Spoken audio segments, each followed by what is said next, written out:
celebrates 121 years of independence. In Rio de Janeiro, President Vargas arrives to review the growing strength of the nation's modern army.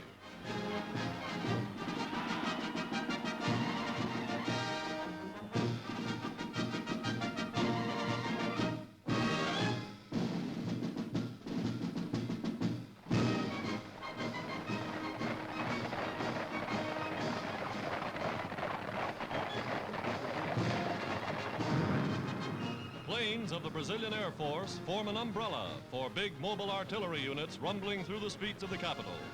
Crack divisions mobilized for duty overseas.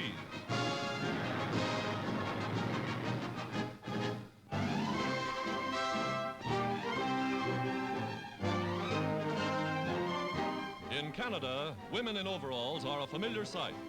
Replacing men in war industries, these wives and sisters of soldiers overseas are playing an increasingly important role in helping the United Nations win the war.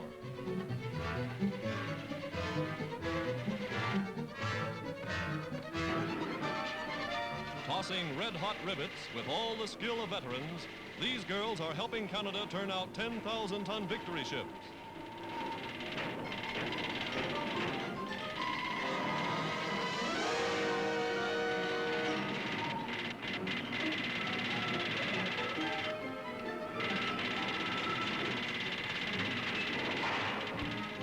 Electrical workers in their white uniforms or tinsmiths covering a ship's ventilator.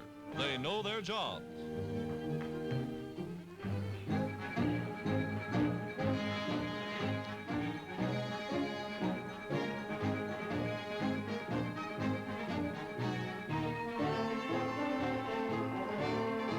The spirit of the Canadian woman is, you sail 'em, we'll build 'em. In the United States, the Women's Army is taking over more operations jobs to relieve men for combat duty. Here at an Air Force replacement base, the WACs, as they're called, serve as ground crews, service motors, repair ships.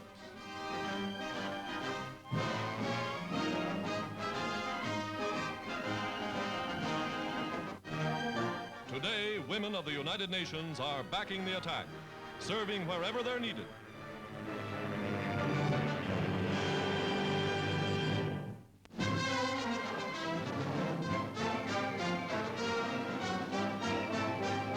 Physical fitness is the goal of the 1,600 Naval Aviation Cadets. Today, they climax a 12-week basic training course with a 6-mile foot race across the open country.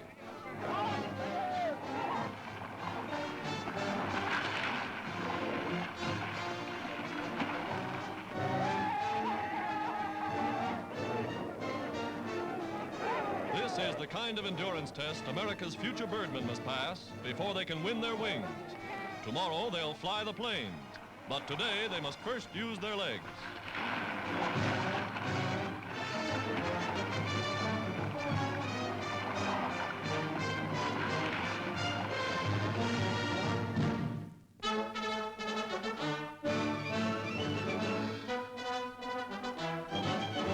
Motion picture stars arrive in Washington to aid in the nation's campaign to sell war bonds.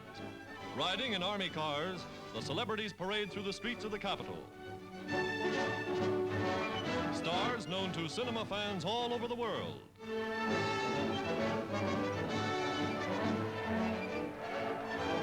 James Cagney, Lucille Ball, Fred Astaire.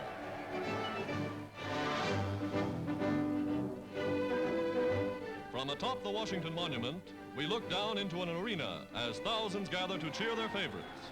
Harpo Marx, Greer Garson,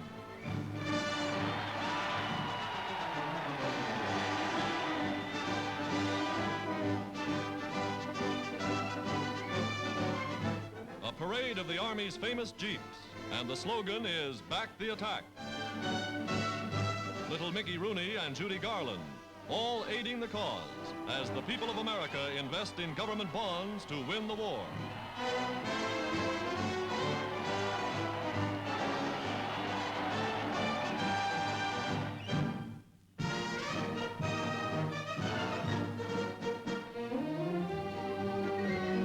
Mrs. Franklin D. Roosevelt, in the field uniform of the American Red Cross, visits United States-based hospitals in the South Pacific.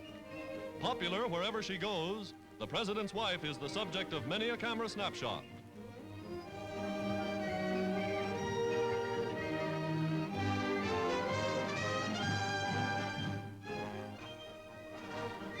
A tireless traveler, Mrs. Roosevelt's presence in Australia and New Zealand serves as a tonic and an inspiration to wounded American soldiers convalescing thousands of miles from home.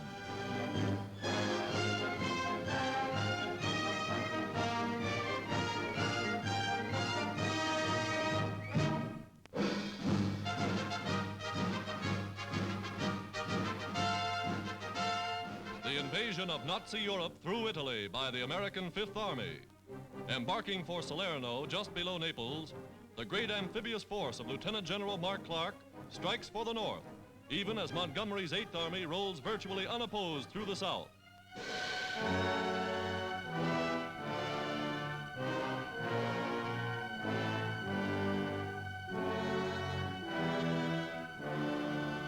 At sunset, the huge convoy gets underway. Ships extending over 1,000 square miles of the Tyrrhenian Sea.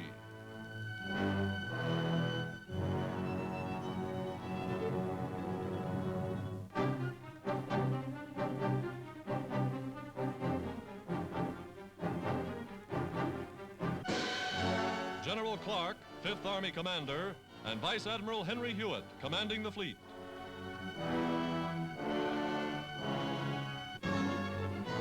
Salerno, then Naples, is their objective. Already the British Eighth occupies the boot of Italy. As Montgomery plunges northward to join the Americans, Clark's forces strike for Salerno.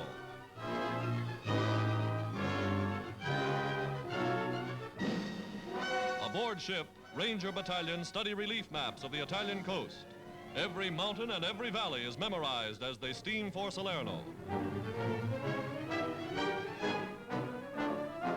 During the night, the Fifth Army swarms ashore.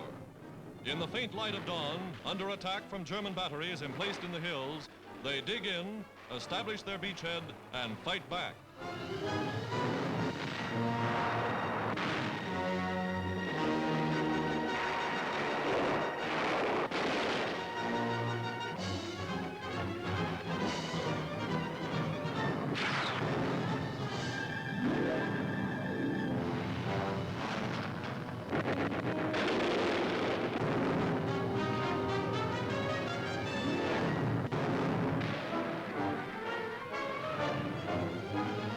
By sunrise, ships and supplies are still pouring in. Here, the biggest battle of the Mediterranean campaign develops around this initial thrust into metropolitan Italy.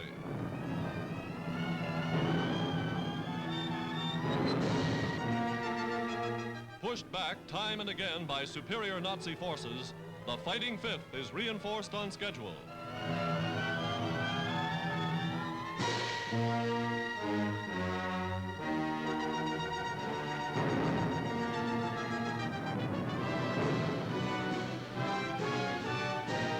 Powerful armored units are brought up, and the Americans take the offensive.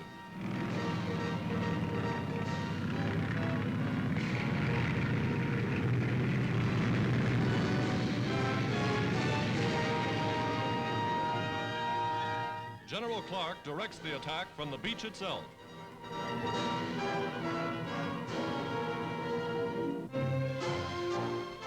Meanwhile, the Italian fleet steams for Allied ports. General Eisenhower and Admiral Cunningham see the terms of surrender carried out to the letter.